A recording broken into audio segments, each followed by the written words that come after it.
ആദ്യരാഗങ്ങളേറ്റുപാടുന്നു ഭൂമിയും വാനവും. സാക്ഷിയായി ഭാവുകങ്ങളേകുന്നു ശ്യാമമേഘങ്ങളും.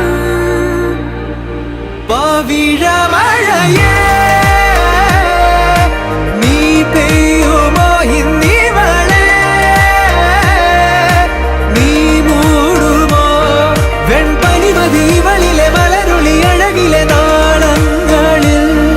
എൻ കനവുകൾ വിതറിയ താരകങ്ങളെ കാണുവാൻ കാത്തു ഞാൻ.